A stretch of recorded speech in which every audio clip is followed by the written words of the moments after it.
नमस्कार, मी पंजाब डक हवामान अभ्यासक मुक्काम पोस्ट गुगळी धामणगाव तालुका शेलूर जिल्हा परभणी। आजपासूनचा नवीन हवामान अंदाज। आता सध्या महाराष्ट्रामध्ये काय झालं, सर्व शेतकऱ्याचा हरभरा काढणी चालू आहे, तसेच गव्हाची काढणी चालू आहे। सर्व शेतकऱ्याला सांगू इच्छितो, तुमचा हरभरा गहू सुखरूप घरी येणार आहे, कारण की 28 मध्ये 1-2 मार्च पर्यंत हवामान कोरडं राहणार आहे, पाऊस काय येणार नाही, त्याच्यामुळे काही चिंता करायची गरज नाही।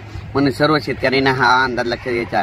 सर्व शेतकऱ्याला सांगू इच्छितो, आता फक्त 25 तारखेपर्यंत थंडी राहणार आहे।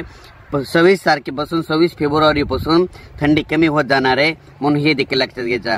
25 तारखेच्या नंतर उष्णतेची तीव्रता वाढत जाणार आहे, म्हणजे उन्हाचा पहारा वाढत जाणार आहे, म्हणून हा देखील अंदाज सर्व शेतकऱ्यांनी लक्षात घ्यायचा।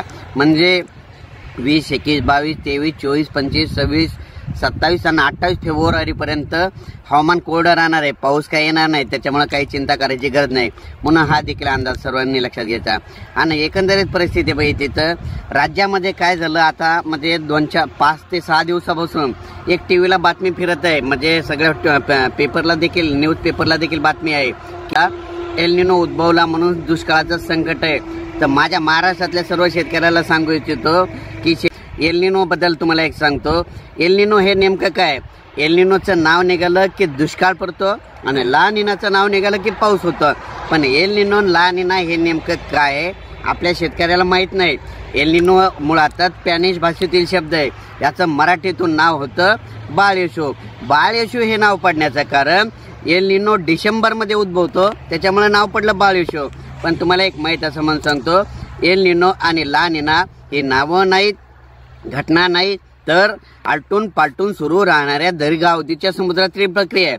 सोप्या भाषेत सांगायचं झालं तर दक्षिण अमेरिकेमध्ये पेरू देश आहे, पेरू देशाच्या किनाऱ्याच्या पश्चिमेला प्रशांत महासागर आहे। त्या प्रशांत महासागराचं काय होतं, त्या समुद्राचं पाणी हळूहळू गरम होत जातं, मध्ये समुद्राचं पाणी गरम होत जातं, म्हणजे समुद्राचं तापमान वाढतं। ज्यावेळेस समुद्राचं तापमान अर्ध्या अंशानं वाढतं, त्यावेळेस सौम्य एल निनो निर्माण झालं, जाहीर होतं, आणि त्या समुद्राचं तापमान 2 अंशानं वाढलं, अतितीव्र एल निनो निर्माण झालं, जाहीर होतं, आणि सगळ्या जगामध्ये दुष्काळ पडणार असं संस्था म्हणतात।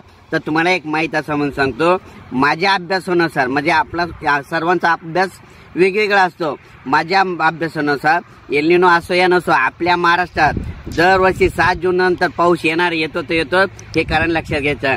आपल्या महाराष्ट्राला 2 समुद्र आहे, प्रत्येक ठिकाणी भूभागाला एकच समुद्र असल्यामुळं आपल्याला 2 आहेत, एक अरबी समुद्र आणि बंगालच्या खाडीचा समुद्र।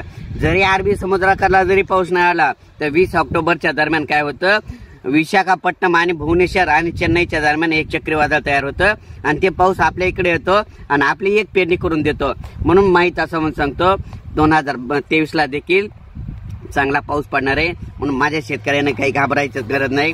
तुम्हाला वेळोवेळी मेसेज देत जाईल, पण माझ्या महाराष्ट्रातल्या शेतकऱ्याचं नुकसान होऊ देणार नाही, या अंदाजाच्या वतीने व्यक्त करतो। धन्यवाद।